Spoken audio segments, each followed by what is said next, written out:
Hey, it's Clay, and this will be a video chart on ticker symbol POTN. We will take a look at the 30-minute time frame. Real quick, what do I mean by 30-minute in case maybe you're new to charts? Instead of each one of these candlesticks here representing 1 day's worth of price action, which is what you would normally see, each one represents 30 minutes. So while this here may look like several days worth of time, it's actually today's price action broken down into 30-minute time slices. I like to this time frame. I think it's a good job of telling the quote-unquote story of the price, and then makes mapping out levels of support and resistance a bit easier to see. Done this analysis several times in the past.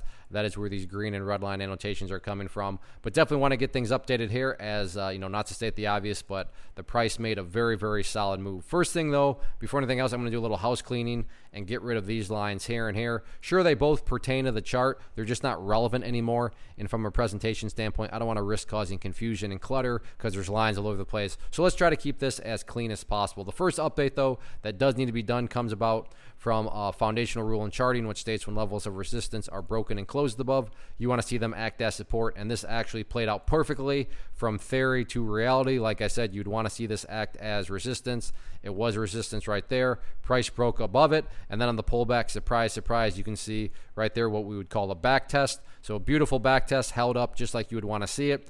And then the bulls spent the remainder of the day just charging back upwards. So great classic example there of a resistance turning into a support.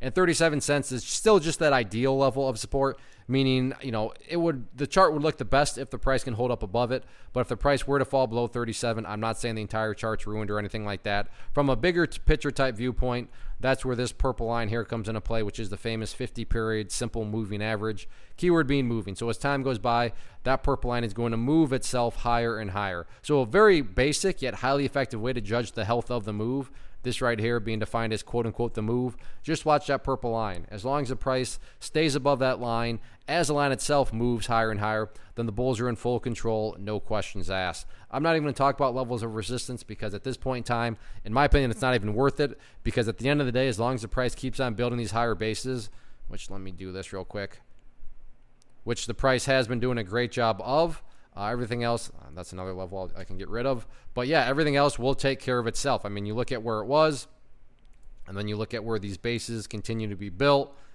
And as long as these bases get higher and higher, if you want to picture those as stair steps, like I said, everything else will continue to take care of itself. So no point in focusing on resistance levels, because if bases are being built higher and higher, the resistance levels will eventually fail. So just focus on going through those healthy consolidations and sit back and let the chart do its thing.